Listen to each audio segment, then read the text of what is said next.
यानंतरची बातमी लोकशाही मराठीच्या इम्पॅक्टची। बीडच्या चराठा प्राथमिक आरोग्य केंद्राला वीज जोडणी नसताना सुद्धा वीज बिल दिल्याचा धक्कादायक प्रकार लोकशाही मराठीनं समोर आणला होता।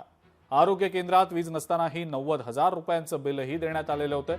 लोकशाही मराठीनं ही बातमी दाखवताच महावितरणला जाग आली आहे। लोकशाहीच्या बातमीनंतर महावितरणनं पथक पाठवत घटनास्थळी पंचनामा करून मीटर नसल्याचा अहवाल दिलाय। हे बिल खासगी कंत्राटदारानं अंदाजे रीडिंग घेऊन दिलं होतं, तर लाईनमननं सुद्धा मीटर न बसवताच क्रमांक दिल्याचा धक्कादायक प्रकार उघडकीला आलाय। गंभीर बाब म्हणजे अभियंत्यांनीही सुद्धा याकडे दुर्लक्ष केलंय। त्यामुळे खासगी कंत्राटदार, लाईनमन आणि अभियंत्यावर आता कारवाईची टांगती तलवार आहे। बीड तालुक्यातील चराठा येथील प्राथमिक आरोग्य केंद्राची लोकशाही मराठीने 27 मे रोजी बातमी दाखवली होती। या ठिकाणी विद्युत जोडणी न करताच 90,000 रुपयाचे बिल दिले असल्याचा धक्कादायक प्रकार लोकशाही मराठीनं उघडकीस केला होता।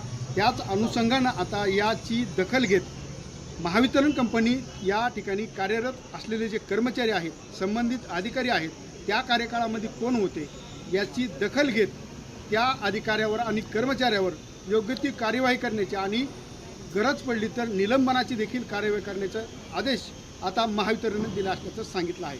हरिदास तावरे, लोकशाही मराठी, बीड। चराठा येथील प्राथमिक आरोग्य केंद्र ज्या ठिकाणी या संबंधाची पत्र प्राप्त झाले त्या ठिकाणी आम्ही चौकशी केली। त्या ठिकाणी कोणत्याही प्रकारचा विद्युत पोल नाही किंवा ट्रान्सफॉर्मर नाही, परंतु त्या ठिकाणी बिल गेल्याच्या निष्पन्न झालं। त्यानुसार आपण बिलाची चौकशी केली आणि ते 2023ला कनेक्शन रिलीज झाल्याचं दिसून आहे।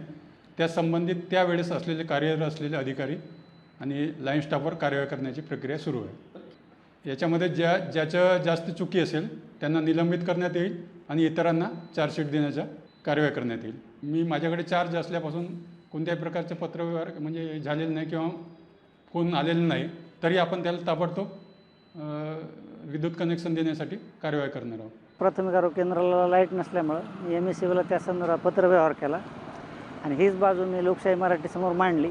त्यांनी माझ्या मागणीचा सहानुभूतीपूर्वक विचार करून ती बातमी वृत्तपत्रात प्रसिद्ध केली आणि त्यांच्या प्रयत्नामुळं प्राथमिक आरोग्य केंद्राला लाईट देण्याचा मार्ग सुकर झाला आहे असं मला वाटतं।